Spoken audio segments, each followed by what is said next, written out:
ابن اسحاق رحمۃ اللہ علیہ کی روایت ہے کہ جب قریش مکہ نے حضور صلی اللہ علیہ وسلم کے صحابہ کرام رضوان اللہ تعالی علیہم اجمعین کو ہجرت کرتے اور متعدد قبائل کے لوگوں کو مسلمان ہوتے دیکھا تو انہیں یہ خطرہ ہوا کہ کہیں حضور صلی اللہ علیہ وسلم بھی ہجرت نہ کر جائیں اور وہاں ایک زبردست جماعت اپنی حمایت میں تیار کر کے ہم پر حملہ کر کے ہمیں شکست نہ دے دیں۔ چنانچہ یہ لوگ دارالندوہ میں جمع ہوئے۔ دارالندوہ قصی بن کلاب کا مکان تھا۔ یہ دارالندوہ اس کو اس لیے کہا جاتا تھا کہ یہاں قریش اپنے تمام اہم کام سر انجام دیتے اور منصوبے تیار کرتے تھے، اور اس دارالندوہ میں 40 سال سے کم عمر کا کوئی بھی قریشی داخل نہیں ہو سکتا تھا۔ یہ سب لوگ ابو جہل کے ساتھ ہفتے کے دن جمع ہوئے۔ ان لوگوں کے ساتھ ابلیس بھی شریک مشاورت ہوا۔ اس ملعون کے شامل ہونے کا واقعہ اس طرح ہے کہ جب قریش مکہ دارالندوہ کے دروازے پر پہنچے تو انہوں نے دیکھا کہ ایک باوقار بوڑھا کھردرا سا کمبل اوڑھے کھڑا ہے۔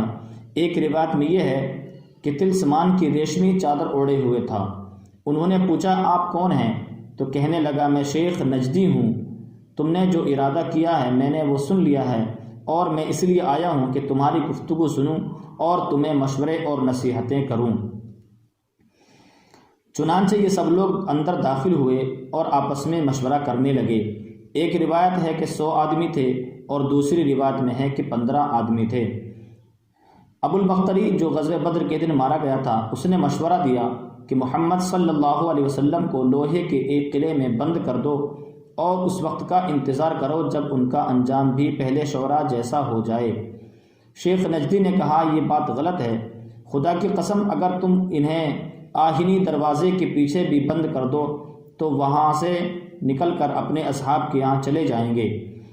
ابو الاسود ربیعہ بن عمر العامری نے رائے دی کہ محمد صلی اللہ علیہ وسلم کو جلا وطن کر دو، یہ جہاں بھی جائیں ہمیں کوئی پرواہ نہیں، بس ہمارے شہروں میں نہ رہیں۔ شیخ نجدی نے اس کی اس رائے کو بھی رد کر دیا اور کہا کہ تم نے محمد صلی اللہ علیہ وسلم کی اچھی باتیں، ان کی شیریں بیانی اور لوگوں کا ان پر پروانہ وار نثار ہونا نہیں دیکھا۔ اگر تم ان کو جلا وطن کر کے مطمئن ہو گئے تو یہ تمہاری سب سے بڑی غلطی ہوگی۔ وہ کسی اور قبیلے میں چلے جائیں گے اور اپنی میٹھی زبان میٹھی بیانی سے لوگوں کو اپنا دیوانہ بنا لیں گے اور اپنے عقیدت مندوں کی ایک بڑی جماعت لے کر تم پر حملہ کر کے تم پر غلبہ حاصل کر لیں گے۔ تمہاری یہ شان و شوکت حرفی غلط کی طرح مٹ جائے گی اور وہ تمہارے ساتھ پھر جو چاہیں گے کریں گے۔ کسی کے پاس اور کوئی رائے ہو تو بتاؤ۔ ابو جہل نے کہا میرے ذہن میں ایک ایسی رائے ہے جو کسی نے بھی نہیں دی، اور وہ یہ ہے کہ ہر قبیلے سے ایک شخص حسب و نسب میں بہادر لیا جائے اور یہ سب مل کر ایک ساتھ محمد صلی اللہ علیہ وسلم پر تلوار سے بھرپور وار کریں اور ان کو نعوذ باللہ قتل کر دیں۔ ہماری بھی جان چھوٹ جائے گی اور بنو عبد مناف تمام قبیلوں کا مقابلہ نہیں کر سکتے، وہ صرف دیت لے سکتے ہیں جسے تمام قبیلے مل کر آپس میں ادا کر دیں گے۔ شیخ نجدی ملعون اس رائے پر بھڑک اٹھا اور کہنے لگا کہ یہ رائے سب سے بہتر رائے ہے۔ چنانچہ متفقہ طور پر یہ رائے مان لی گئی اور سب لوگ اپنے اپنے گھروں کو چل دیے۔ ادھر جبریل علیہ السلام حضور صلی اللہ علیہ وآلہ وسلم کی خدمت میں حاضر ہوئے اور عرض کی کہ اے اللہ کے نبی، آج اس بستر پر آرام نہ فرمائیں جس بستر پر آپ ہمیشہ آرام فرماتے ہیں۔ جب رات ہوئی تو قریش کے جوان کاشان نبوت کے گرد منڈلانے لگے اور اس وقت کا انتظار کرنے لگے کہ آپ صلی اللہ علیہ وسلم باہر آئیں اور سب لوگ مل کر آپ پر حملہ کر دیں، معاذ اللہ۔ حضور صلی اللہ علیہ وسلم نے حضرت علی رضی اللہ تعالی عنہ کو اپنے بستر پر اس رات سلایا اور ان پر سبز رنگ کی ایک چادر ڈال دی جو بعد میں حضرت علی رضی اللہ تعالی عنہ جمعہ اور عیدین کے موقع پر اڑا کرتے تھے۔ حضرت علی رضی اللہ تعالیٰ پہلے شخص تھے جنہوں نے اپنی جان بیچ کر حضور صلی اللہ علیہ وسلم کی حفاظت کی تھی۔ چنانچہ حضرت علی کرم اللہ تعالی وجہہ الکریم اپنے احساسات کا اظہار ان اشعار میں کیا جن کا ترجمہ ہے کہ میں نے اپنی جان کے بدلے اس خیر خلق صلی اللہ علیہ وسلم کی حفاظت کی جو اللہ کی زمین پر سب سے بہتر ہیں اور جو ہر طواف کرنے والے اور حجر اسود کو چومنے والے سے بہتر ہیں۔ رسول اللہ صلی اللہ علیہ وسلم کو قریش مکہ کے فریب کا اندیشہ ہوا تو ان کو رب ذوالجلال نے ان کے فریب سے بچا لیا، اور رسول خدا صلی اللہ علیہ وسلم نے غار میں نہایت سکون کے ساتھ اللہ کی حفاظت میں رات بسر کی، جبکہ میں قریش مکہ کے روبرو سویا ہوا تھا، اور اس طرح میں خود کو اپنے قتل و قید ہونے پر آمادہ کیے ہوئے تھا۔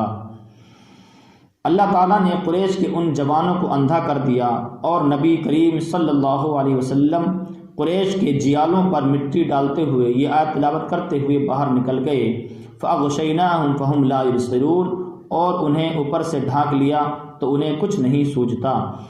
اس حال میں ایک شخص وہاں آیا اور اس نے ان لوگوں سے پوچھا، یہاں کیا کر رہے ہو؟ انہوں نے کہا کہ ہم محمد صلی اللہ علیہ وسلم کے منتظر ہیں۔ اس نے کہا، خدا کی قسم وہ تمہارے سروں پر مٹی ڈالتے ہوئے نکل گئے ہیں، اور اللہ تعالیٰ نے تمہیں ذلیل اور رسوا کیا ہے، اب تم یہاں کھڑے کیا کر رہے ہو؟ جب انہوں نے اپنے سروں کو ہاتھ لگایا تو سب کے سروں پر مٹی پڑی ہوئی تھی، اور وہ حضرت علی رضی اللہ تعالیٰ عنہ کو حضور صلی اللہ علیہ وسلم کی چادر اوڑھے سوتا دیکھ کر ایک دوسرے سے یہی کہتے رہے کہ خدا کی قسم یہ محمد صلی اللہ علیہ وسلم سو رہے ہیں، یہاں تک کہ صبح ہو گئی، اور حضرت علی رضی اللہ تعالیٰ بستر سے اٹھے۔ ان کو دیکھ کر یہ سب لوگ بہت شرمندہ ہوئے اور کہنے لگے کہ اس شخص نے واقعی سچ کہا تھا۔ اس واقعے پر یہ آیت نازل ہوئی، وَإِذْ يَمْكُرُ بِكَ الَّذِينَ كَفَرُوا لِيُثْبِتُوكَ أَوْ يَقْتُلُوكَ، اور جب کفار مکہ آپ کے ساتھ فریب کر رہے تھے کہ وہ آپ کو سخت زخمی یا قتل کر دیں۔ حضرت ابن عباس رضی اللہ تعالیٰ عنہ فرمانے باری، وَقُلْ رَبِّ أَدْخِلْنِي مُدْخَلَ صِدْقٍ وَأَخْرِجْنِي مُخْرَجَ صِدْقٍ وَاجْعَلْنِي مِن لَّدُنكَ سُلْطَانًا نَصِيرًا کی تفسیر میں فرماتے ہیں کہ اس آیت میں اللہ تعالیٰ نے نبی کریم صلی اللہ علیہ وسلم کو ہجرت کی اجازت مرحمت فرمائی، اور حضرت جبریل نے آپ سے کہا کہ آپ حضرت ابوبکر صدیق رضی اللہ تعالیٰ عنہ کو اپنی ہجرت کا ساتھی منتخب کریں۔ حاکم کی روایت ہے کہ حضرت علی رضی اللہ تعالیٰ عنہ کہتے ہیں کہ حضور صلی اللہ علیہ وسلم نے حضرت جبریل سے پوچھا، میرے ساتھ کون ہجرت کرے؟ تو انہوں نے کہا، حضرت ابوبکر صدیق رضی اللہ تعالیٰ عنہ۔ حضور صلی اللہ علیہ وآلہ وسلم نے حضرت علی رضی اللہ تعالیٰ عنہ کو ہجرت کے متعلق بتلایا اور فرمایا، تم میرے بعد یہی رہنا اور لوگوں کی امانتیں واپس کر کے آ جانا۔